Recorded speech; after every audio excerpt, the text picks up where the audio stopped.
আমাদের সাথে আল্লাহর অনেক সম্পর্ক।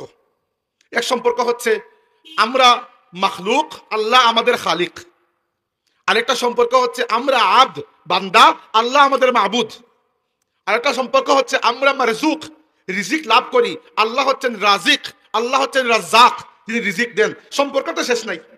আমরা হচ্ছি মামুন, নিরাপত্তা প্রাপ্ত, আর আল্লাহ হচ্ছেন মুমিন, যিনি নিরাপত্তা দেন। আমরা আল্লাহর কাছে ক্ষমা চাই, আল্লাহ ক্ষমা করে দেন। তাহলে সম্পর্ক অনেক রকমের।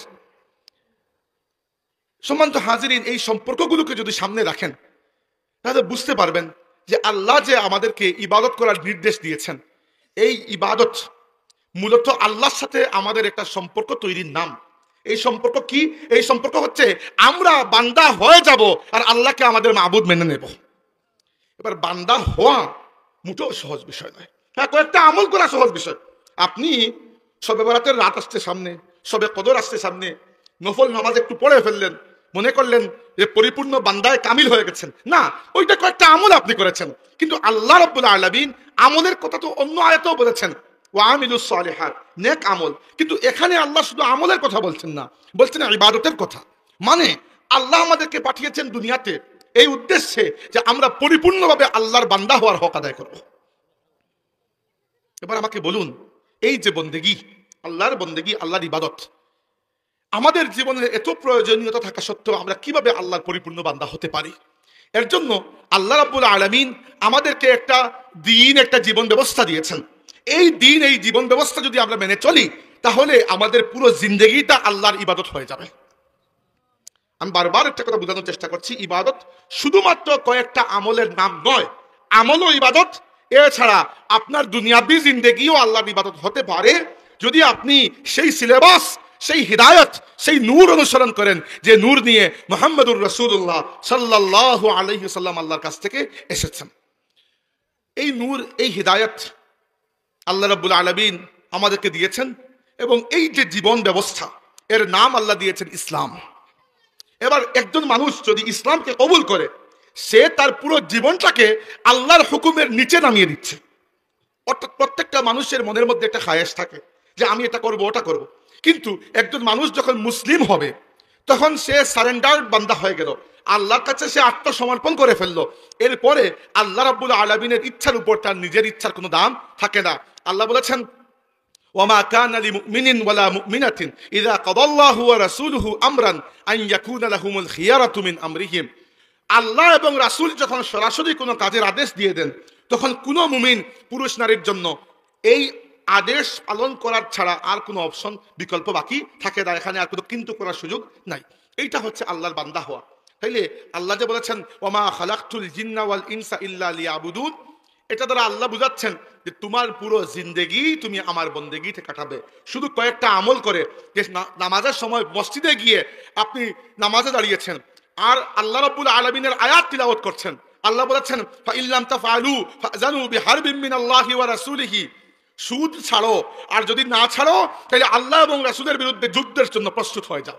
এইটা তিলাওয়াত করে আপনি আল্লাহু আকবার বলে রুকু সেজদা করে সালাম ফিরিয়ে মসজিদ থেকে বের হয়ে বাজারে গিয়ে সুদের কারবার করছেন। ওই আমল করা সত্ত্বেও আপনি কি বান্দা হতে পেরেছেন? বান্দা হতে পারেন নাই। এইটাই হচ্ছে আমল আর ইবাদতের মধ্যে পার্থক্য। আমলও ইবাদত, আমলও ইবাদতের অংশ, কিন্তু ইবাদত অনেক বড় বিষয়। ইবাদত অনেক বড় বিষয়। ইবাদত অর্থ হচ্ছে, বা ইবাদতের বৈশিষ্ট্য হচ্ছে আমাদের জীবনকে আল্লাহর হুকুমের অধীনে নিয়ে আসা। এবার সম্মানিত হাজিরিন, আপনি বললেন তাহলে এতটুকু বুঝলাম, এবার আসেন আল্লাহ কি হুকুম দিয়েছেন জানবো কোন জায়গায়। এজন্য আল্লাহ পাঠিয়েছেন তার কিতাব। ভালো করে বুঝেন, আল্লাহ পাঠিয়েছেন তার কিতাব। কিন্তু কিতাবের মধ্যে আল্লাহ আমাদেরকে শুধু মোটামুটা কয়েকটা হুকুম দিয়েছেন, আর মাত্র কয়েকটা হুকুমকে আল্লাহ বিস্তারিত বয়ান করেছেন, বাদ বাকি হুকুমগুলোকে বিস্তারিত বয়ান করেন নাই। 2 নম্বর, মানুষকে শুধু হুকুম দিলে হয় না, মানুষকে মাঝে মধ্যে দেখিয়েও দিতে হয়, তাই না? ধরেন আজকে আমি যখন সিলেট থেকে রওনা দিয়েছি, আমি জানি আমার প্রথম মাহফিল গণিপুর, আমি জাউয়া বাজার থেকে বাম দিকে যাব, গণিপুর যাব। এটা এটা এটা আমার প্রতি আপনাদের একটা হুকুম, আমি তামিল করেছি। কিন্তু এখানে একটা বিষয় আছে, জাউয়া বাজার পর্যন্ত আমি চিনি, কারণ এটা স্ট্রেট লাইন মেইন রোড, কিন্তু গণিপুর পর্যন্ত আমার চিনা নাই। এজন্য আমি আপনাদের একজনকে বলেছি, ভাই জাউয়া বাজারে থাকেন, আমাকে দিয়ে আসেন, আমি আপনার অনুসরণ করে করে গণিপুর পর্যন্ত চলে আসবো।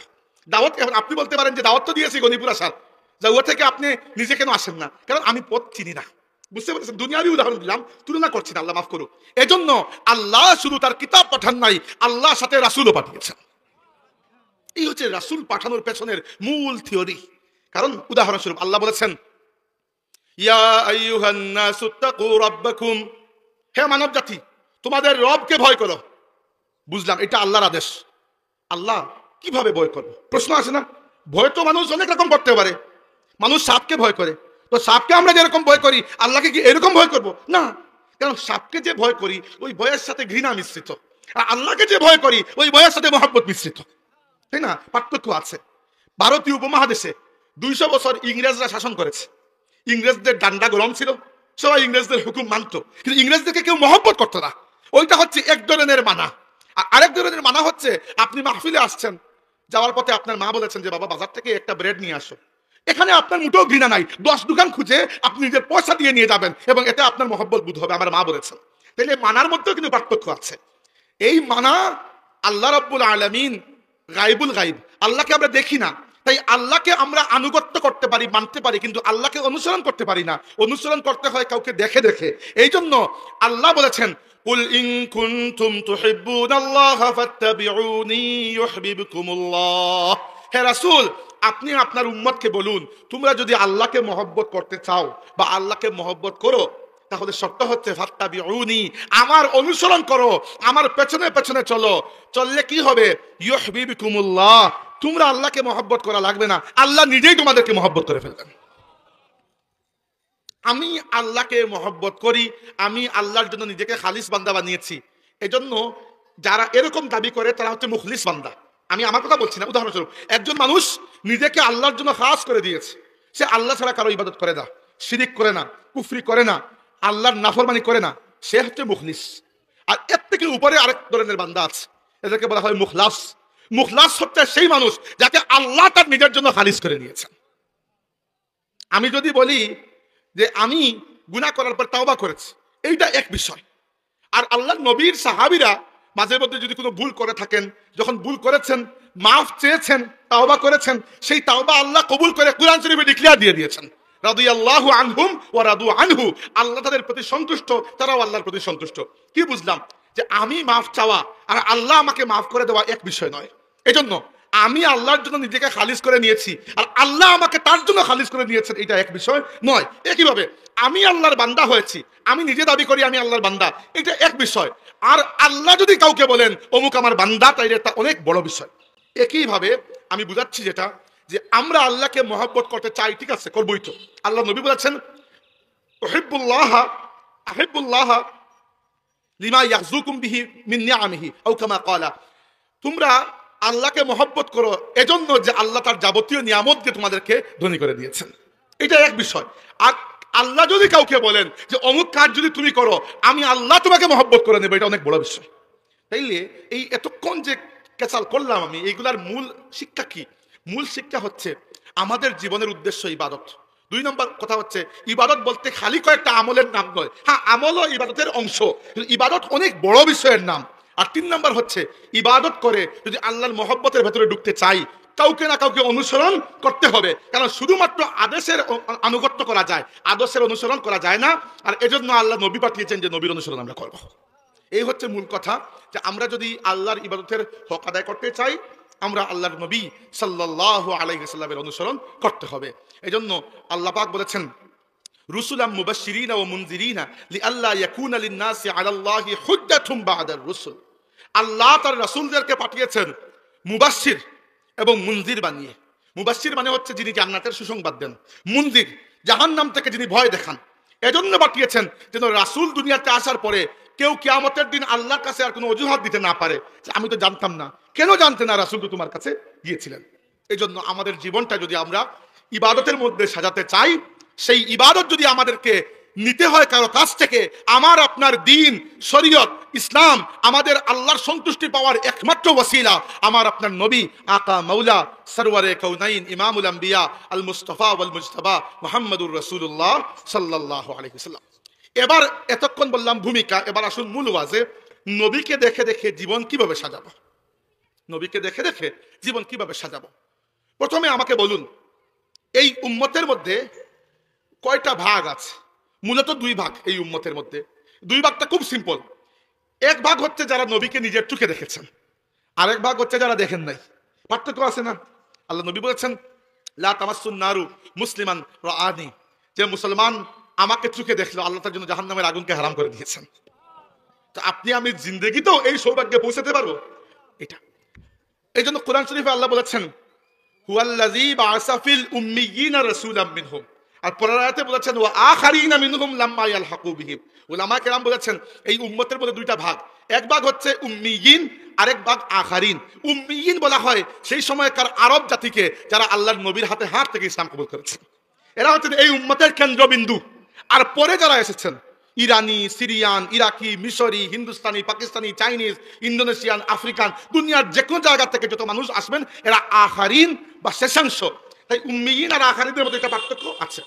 এবার উম্মিয়িন আর আখারিনের মধ্যে কি পার্থক্য? উম্মিয়িনদের সুবিধা ছিল তারা নবীকে চোখে দেখে দেখে ইসলাম পালন করেছেন, তাদের জন্য কোনো সমস্যা ছিল না।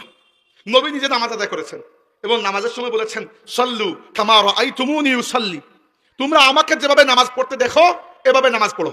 আর আপনার কোনো কনফিউশন আছে নাই? আপনি নবীকে পেছনে নামাজ পড়েছেন, কত সুবিধা।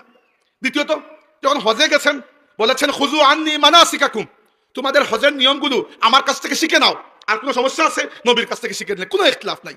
কিন্তু আমাদের এই সৌভাগ্য হয় নাই, আমরা নবীকে দেখি নাই। এজন্য নবীকে অনুসরণ করার জন্য আমাদেরকে একটা লাইন ধরে নবী পর্যন্ত পৌঁছাইতে হবে। কারণ আমাদের নবী সাল্লাল্লাহু আলাইহি ওয়াসাল্লামের কোনো ভিডিও তো আমরা বানিয়ে রাখি নাই যে কিভাবে নামাজ পড়েছেন। নবীকে নামাজ পড়তে দেখেছেন নবীর সাহাবীরা শিখিয়েছেন তাদের ছাত্রদেরকে, এরা শিখিয়েছেন তাদের ছাত্রদেরকে, এরা শিখিয়েছেন তাদের ছাত্রদেরকে। এইভাবে আস্তে আস্তে ইমাম আইম্মা উলামা মুজতাহিদিন হয়ে আমাদের কাছে এসে ইসলাম পৌঁছে গেছে। এই জন্য আমাদেরকে একটু মেহনত বেশি করতে হয়।